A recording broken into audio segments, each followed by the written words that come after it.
4 March 1972 সালে জাতির বাহন হিসেবে আকাশে উড়েছিল বাংলাদেশ বিমান। এদিনেই বোয়িং 707 চার্টার্ড প্লেন নিয়ে ঢাকা লন্ডন রুটে প্রথম সাপ্তাহিক আন্তর্জাতিক ফ্লাইট পরিচালনা শুরু করে বিমান। ইতিহাস বলছে, রাষ্ট্রপতির অধ্যাদেশ নম্বর 126 অনুসারে 1972 সালে 4 জানুয়ারি বিমান বাংলাদেশ এয়ারলাইন্স গঠিত হয়। এদিন আভ্যন্তরীণ সেবার মাধ্যমে যাত্রা শুরু করে বিমান। ভারত থেকে নিয়ে আসা ম্যাকডনেল ডগলাস DC-3 ছিল প্রথম সংযোজন, যেটি ঢাকার সঙ্গে চট্টগ্রাম, যশোর এবং সিলেটের যোগাযোগ স্থাপন করেছিল। এরপর 1972 সালে 7 মার্চ চট্টগ্রাম ও সিলেটে এবং 9 মার্চ যশোরে একটি ফ্লাইটের মাধ্যমে আকাশে ওড়ে বিমান। এভাবেই শুরু হয়েছিল বিমানের অভ্যন্তরীণ কার্যক্রম। অভ্যন্তরীণ ফ্লাইটের 3 দিন আগে অর্থাৎ 4 মার্চ 179 জন যাত্রীকে লন্ডন থেকে ঢাকায় নিয়ে আসার মাধ্যমে বিমানের প্রথম আন্তর্জাতিক ফ্লাইট সম্পন্ন হয়।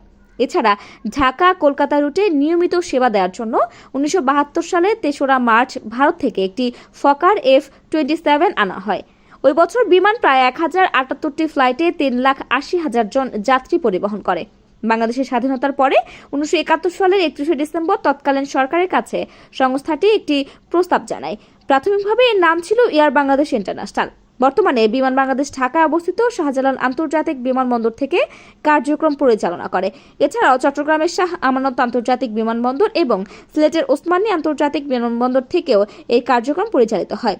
বিমান বাংলাদেশের যাত্রীদের অধিকাংশই হজযাত্রী, পর্যটক, অভিবাসী এবং প্রবাসী বাংলাদেশি।